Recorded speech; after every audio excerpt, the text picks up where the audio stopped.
It's dreadful, this waiting.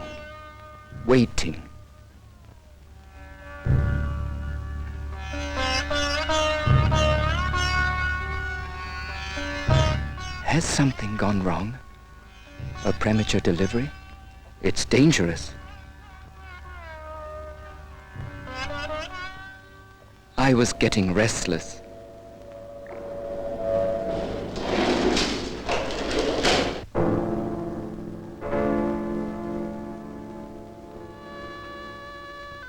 I could hardly bear that sight. She looked so sick. Poor Sharda.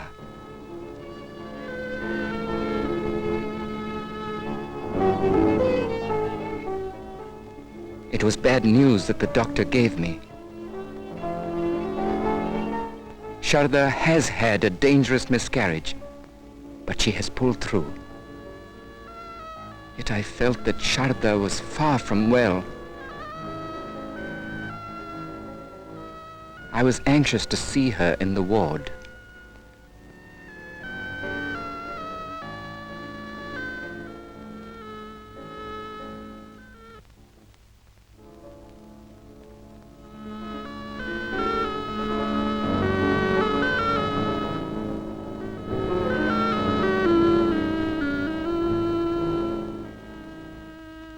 Is this the Sharda of yesterday?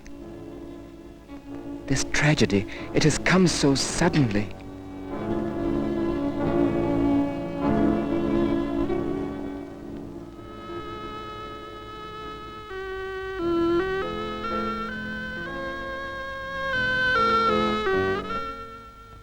Our child is lost.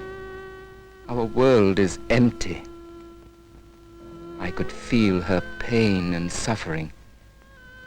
I wanted to stay on, but the doctor was waiting for me.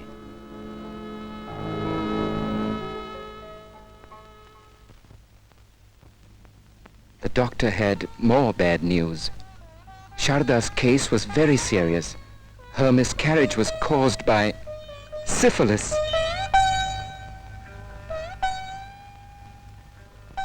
That's impossible. She's such a fine girl. How could she? There's some mistake. The doctor had no doubts about Sharda. But there is no mistake. She has syphilis. And the doctor wants to take a blood test. Of my blood. But there's nothing wrong with me. I'm quite all right. I hadn't been to any house of ill fame. It is all a big muddle. I was certain of that. She told me the blood test would be a precaution and a check. So I consented.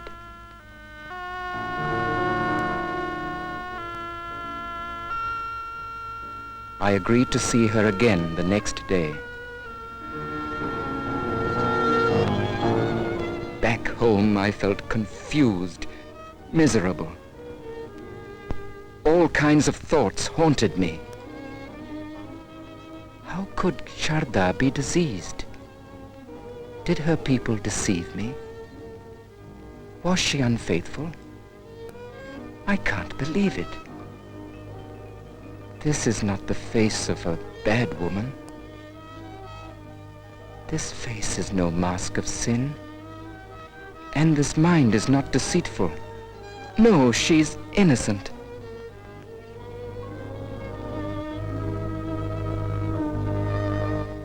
What an agony to think.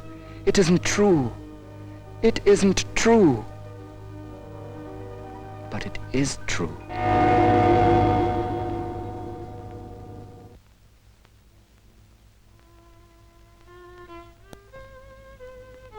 I was alarmed when my blood test, too, showed positive symptoms for latent syphilis. How could this happen? Did I get infected in some hotel or a barber shop?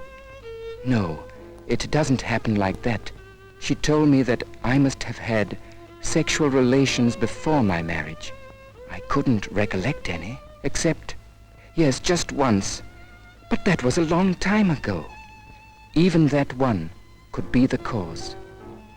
How could it be? It's unbelievable. She was quite beautiful. seemed healthy and respectable. I met her by accident in a restaurant.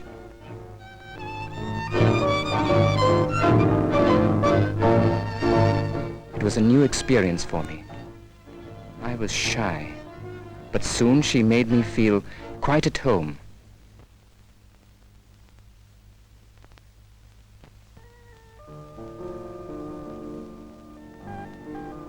As the evening rolled on, we became friendly and very intimate.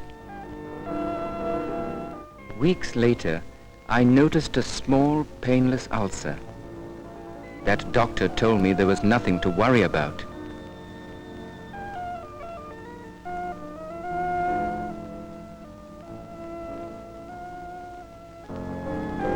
I didn't know he was a quack doctor.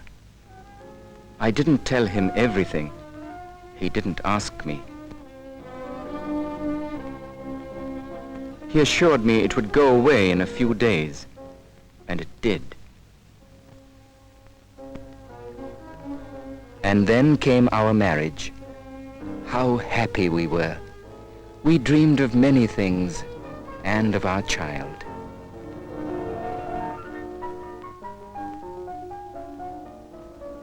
Now it's all over. Our marriage is spoiled. Do we have any chance, I wondered. The doctor told me I should go with Sharda to the specialist. It was urgent. She assured me that he could cure us completely.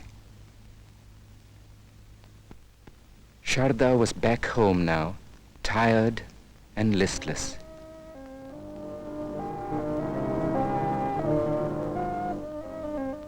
That night I came home with a heavy heart.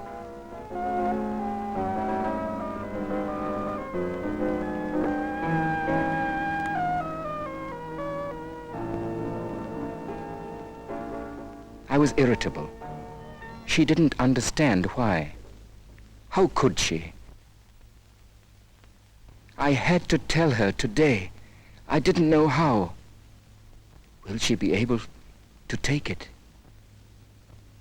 Or will it wreck our marriage? But I had to. With shame and grief, I told her the bitter truth.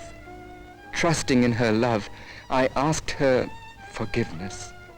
I told her of the dangers facing us and begged her again to trust me. She felt that my love and suffering were real and agreed to go with me to the specialist.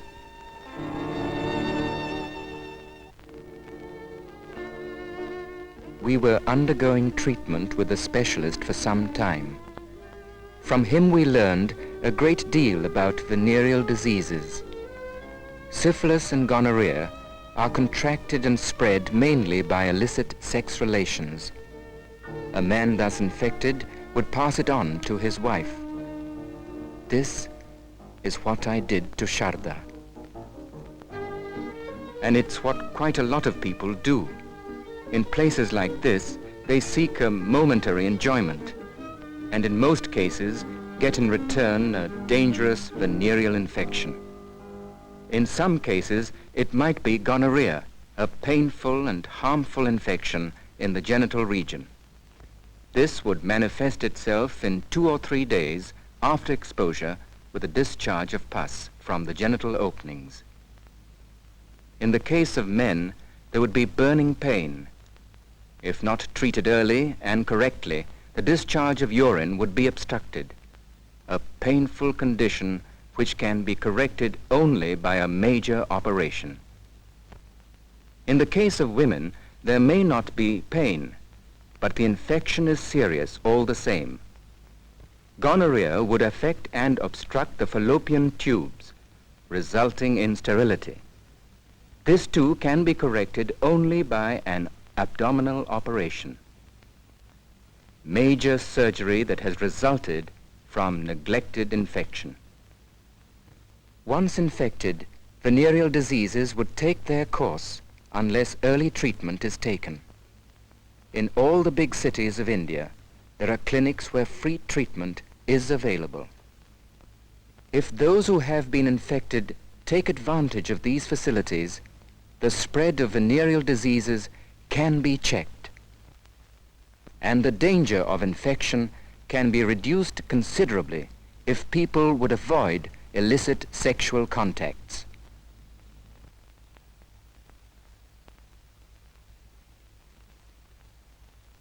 Syphilis is the most dangerous of the venereal diseases.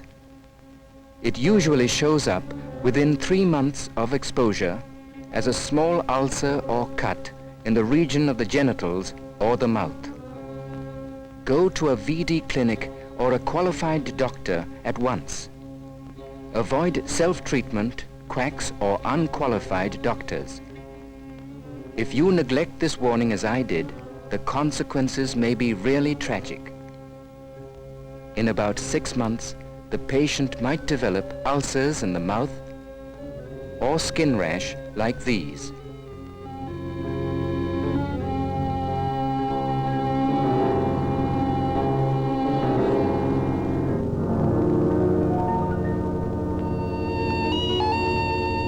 Even these may disappear spontaneously. In some cases, there might be sore throat, pains in the joints, or falling of hair. In other cases, there may not be any outward signs at all. Do not be deceived. Only a qualified doctor can tell. Thanks to modern medical and scientific research, syphilis is curable in most cases if treated early. Its cause and course are known. Effective remedies for treatment are now available. In many places, such treatment is being freely provided. The disease can be controlled if the afflicted make use of these facilities at once without any false sense of shame. They should take the full course of treatment and get thorough checkups periodically. Of course, they should refrain from any further illicit sex relations in order to avoid reinfection. Syphilis can be dangerously deceptive. It may remain dormant for a long time, for 30 years or even more. Many chronic or unaccountable physical disorders can be traced to syphilis. Avoid a promiscuous life even before marriage. It is important. If you succumb to temptation, take no chances. See a qualified doctor immediately and follow his advice. Have a checkup again before marriage and ensure a clean condition. If you are married, see that your wife and children are also examined and take them for regular checkups afterwards. Remember, even a casual association can lead to dangerous infection and affect the entire family. If left untreated, the consequences will follow sooner or later in one form or another. An innocent wife or child might be the victim of syphilis.